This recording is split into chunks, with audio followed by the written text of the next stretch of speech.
할렐루야. 2023년 2월 15일 수요일 말씀을 함께 나누려고 합니다. 먼저 기도하겠습니다. 주님, 이 시간 주님의 말씀을 듣고자 모였습니다. 이 시간 성령님 임재하여 주시고 우리의 마음을 주장하여 주옵소서. 온전히 마음과 뜻과 정성 모두어 예배드리기를 원하오며 예수님의 이름으로 기도드립니다. 아멘. 오늘의 말씀은 요한복음 16장입니다. 내가 이것을 너희에게 이름은 너희로 실족하지 않게 하려 함이니 사람들이 너희를 출교할 뿐 아니라 때가 이르면 물은 너희를 죽이는 자가 생각하기를 이것이 하나님을 섬기는 일이라 하리라. 그들이 이런 일을 할 것은 아버지와 나를 알지 못함이라. 오직 너희에게 이 말을 한 것은 너희로 그 때를 당하면 내가 너희에게 말한 이것을 기억나게 하려 함이요. 처음부터 이 말을 하지 아니한 것은 내가 너희와 함께 있었음이라. 지금 내가 나를 보내신 이에게로 가는데 너희 중에서 나더러 어디로 가는지 묻는 자가 없고 도리어 내가 이 말을 함으로 너희 마음에 근심이 가득하였도다. 그러나 내가 너희에게 실상을 말하노니 내가 떠나가는 것이 너희에게 유익이라. 내가 떠나가지 아니하면 보혜사가 너희에게로 오시지 아니할 것이요. 가면 내가 그를 너희에게로 보내리니 그가 와서 죄에 대하여 의에 대하여 심판에 대하여 세상을 책망하시리라. 죄에 대하여라 함은 그들이 나를 믿지 아니하며 의에 대하여라 함은 내가 아버지께로 가니 너희가 다시 나를 보지 못하며 심판에 대하여라 함은 이 세상 임금이 심판을 받았음이라. 내가 아직도 너희에게 이를 것이 많으나 지금은 너희가 감당하지 못하리라. 그러나 진리의 성령이 오시면 그가 너희를 모든 진리 가운데로 인도하시리니 그가 스스로 말하지 않고 오직 들은 것을 말하며 장래 일을 너희에게 알리시리라. 그가 내 영광을 나타내리니 내 것을 가지고 너희에게 알리시겠음이라. 무릇 아버지께 있는 것은 다 내 것이라. 그러므로 내가 말하기를 그가 내 것을 가지고 너희에게 알리시리라 하였노라. 조금 있으면 너희가 나를 보지 못하겠고 또 조금 있으면 나를 보리라 하시니 제자 중에서 서로 말하되 우리에게 말씀하신 바 조금 있으면 나를 보지 못하겠고 또 조금 있으면 나를 보리라 하시며 또 내가 아버지께로 감이라 하신 것이 무슨 말씀이냐 하고 또 말하되 조금 있으면이라 하신 말씀이 무슨 말씀이냐 무엇을 말씀하시는지 알지 못하노라 하거늘 예수께서 그 묻고자 함을 아시고 이르시되 내 말이 조금 있으면 나를 보지 못하겠고 또 조금 있으면 나를 보리라 하므로 서로 문의하느냐. 내가 진실로 진실로 너희에게 이르노니 너희는 곡하고 애통하겠으나 세상은 기뻐하리라. 너희는 근심하겠으나 너희 근심이 도리어 기쁨이 되리라. 여자가 해산하게 되면 그때가 이르렀으므로 근심하나 아기를 낳으면 세상에 사람 난 기쁨으로 말미암아 그 고통을 다시 기억하지 아니하느니라. 지금은 너희가 근심하나 내가 다시 너희를 보리니 너희 마음이 기쁠 것이요 너희 기쁨을 빼앗을 자가 없으리라. 그 날에는 너희가 아무것도 내게 묻지 아니하리라. 내가 진실로 진실로 너희에게 이르노니 너희가 무엇이든지 아버지께 구하는 것을 내 이름으로 주시리라. 지금까지는 너희가 내 이름으로 아무것도 구하지 아니하였으나 구하라. 그리하면 받으리니 너희 기쁨이 충만하리라. 이것을 비유로 너희에게 일렀거니와 때가 이르면 다시는 비유로 너희에게 이르지 않고 아버지에 대한 것을 밝히 이르리라. 그날에 너희가 내 이름으로 구할 것이요 내가 너희를 위하여 아버지께 구하겠다 하는 말이 아니니 이는 너희가 나를 사랑하고 또 내가 하나님께로부터 온 줄 믿었으므로 아버지께서 친히 너희를 사랑하심이라. 내가 아버지에게서 나와 세상에 왔고 다시 세상을 떠나 아버지께로 가노라 하시니 제자들이 말하되 지금은 밝히 말씀하시고 아무 비유로도 하지 아니하시니 우리가 지금에야 주께서 모든 것을 아시고 또 사람의 물음을 기다리시지 않는 줄 아나이다. 이로써 하나님께로부터 나오심을 우리가 믿사옵나이다. 예수께서 대답하시되 이제는 너희가 믿느냐? 보라, 너희가 다 각각 제 곳으로 흩어지고 나를 혼자 둘 때가 오나니 벌써 왔도다. 그러나 내가 혼자 있는 것이 아니라 아버지께서 나와 함께 계시느니라. 이것을 너희에게 이르는 것은 너희로 내 안에서 평안을 누리게 하려 함이라. 세상에서는 너희가 환난을 당하나 담대하라. 내가 세상을 이기었노라. 아멘. 오늘은 성령의 사역과 기쁨이라는 제목으로 말씀 나누려고 합니다.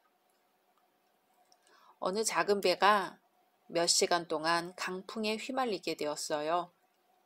드디어 바람은 고요해지고 물결은 다시 잠잠해졌지만 엔진이 고장난 배는 며칠 동안 계속 표류하게 되었습니다. 마침내 배 안에는 마실 물이 바닥나고 사람들은 목이 말라 죽어가고 있었습니다. 그때 수평선 너머 멀리서 큰 배가 천천히 다가오는 것이 보였어요. 사람들은 몸부림치며 큰 배를 향해 소리쳤습니다. 물 좀 주시오. 그러자 큰 배에서 외쳤습니다. 물동이를 내려요. 여기는 아마존 강입니다.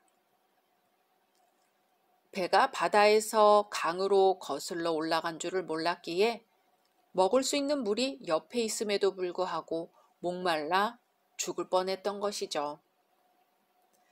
항상 우리를 기다리시고 동행하시는 그분이 바로 옆에 계신데 딴 곳을 바라보고 목마르다, 세상이 괴롭다고 한탄하고 있지는 않을까요?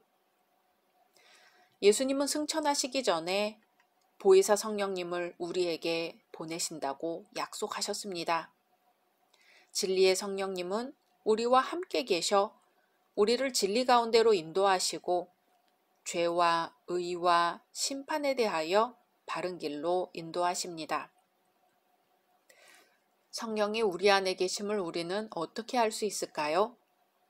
몇 가지 테스트를 해보겠습니다. 속으로 생각해 보세요. 1. 우리가 성령의 인도를 받는다면 우리의 사고방식을 성령으로 하여금 주장하게 합니다. 2.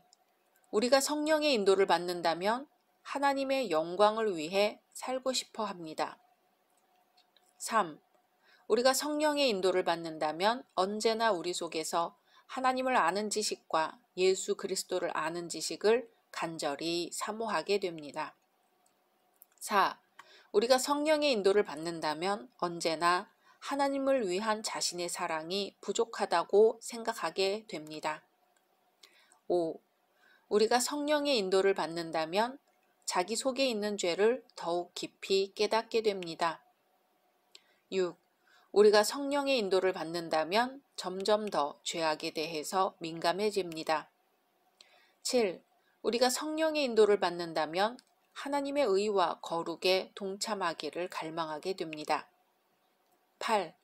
우리가 성령의 인도를 받는다면 성령의 열매를 맺게 될 것입니다. 속으로 테스트해 보셨나요? 예수님이 곧 떠나시리란 말에 제자들이 근심하는 것을 보셨습니다.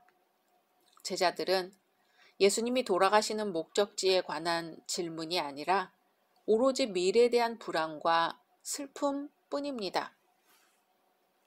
예수님이 자신이 아버지께로 간다는 사실을 알림으로써 제자들과 기쁨을 공유하기를 원하셨죠.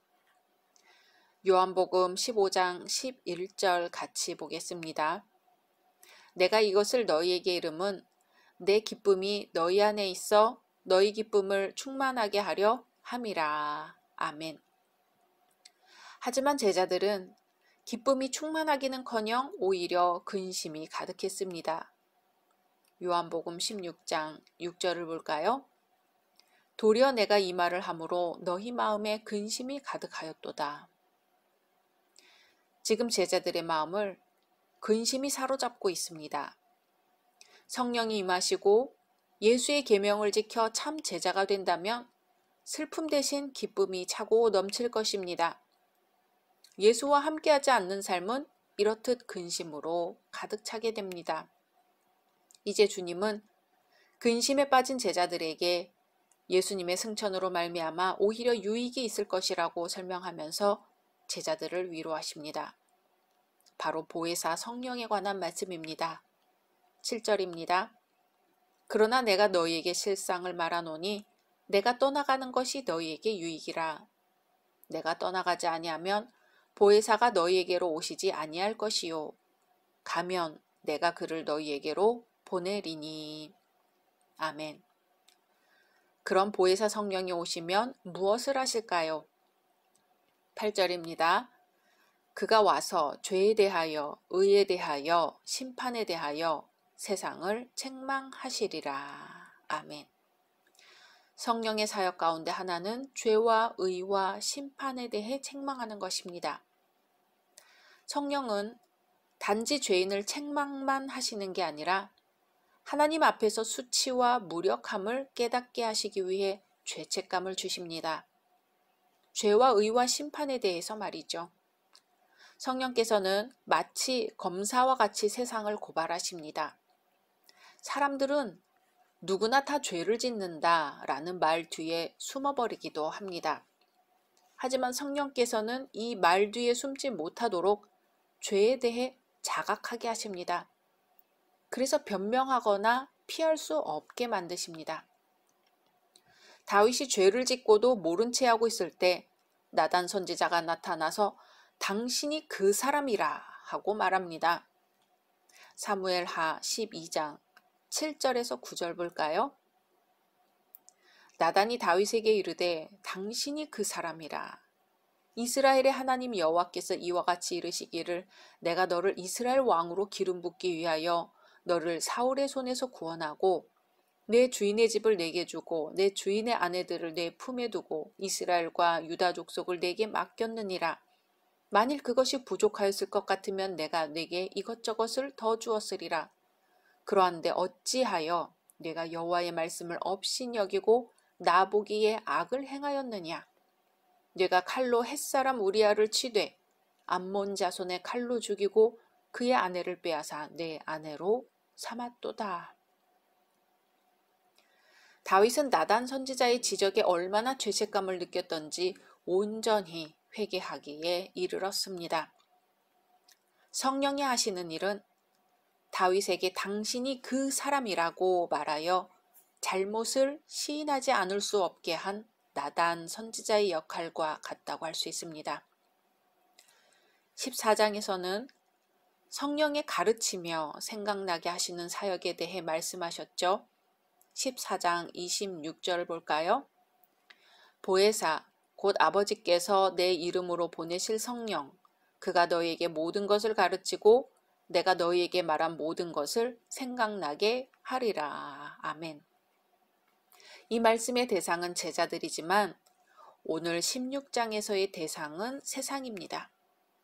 세상이 예수님을 영접하지 않았으므로 성령에 의해 책망을 받게 됩니다.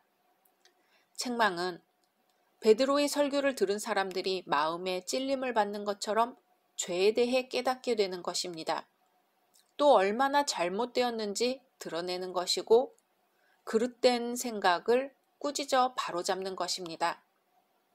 이처럼 제자들에게 있어서 성령은 예수의 말씀을 생각나게 하는 사역을 수행하시지만 세상에 대해서는 세상의 잘못을 적나라하게 드러내어 깨닫게 하십니다. 이렇게 성령의 드러내는 사역에 의해 세상 중에 회개의 역사가 일어날 수 있습니다. 성령을 만나면 회개하게 되는 게 그런 이유입니다. 세상에 대한 성령의 판단은 단호합니다. 하지만 이 단호함은 역사이신 그리스도를 증거하기 위함입니다. 성령은 세상의 죄를 폭로함으로 그리스도의 죄 없음을 증거하고 세상의 거짓된 의를 드러내므로 그리스도 안에 있는 참된 의를 선포하며 세상이 그리스도를 거부함으로써 이미 심판에 처했음을 드러내십니다. 성령은 제자들을 위로하시지만 세상의 양심에 대해서는 적극적으로 영향력을 행사하십니다. 예수님의 복음이 믿는 자들에게는 위로와 구원이 되지만 거부하는 자들에게는 심판이 된다는 사실입니다. 이제 성령의 두 번째 사역입니다. 13절 읽어보겠습니다. 그러나 진리의 성령이 오시면 그가 너희를 모든 진리 가운데로 인도하시리니 그가 스스로 말하지 않고 오직 들은 것을 말하며 장래일을 너희에게 알리시리라. 아멘. 성령의 두 번째 일은 예수께서 주실 수 있는 모든 것을 완전히 이해할 수 있도록 인도하시는 것입니다. 세상에 대해서는 책망하시는 반면 제자들과 성도들은 그리스도에게로 인도하십니다. 20절 보겠습니다. 내가 진실로 진실로 너희에게 이르노니 너희는 곡하고 애통하겠으나 세상은 기뻐하리라. 너희는 근심하겠으나 너희 근심이 도리어 기쁨이 되리라. 아멘.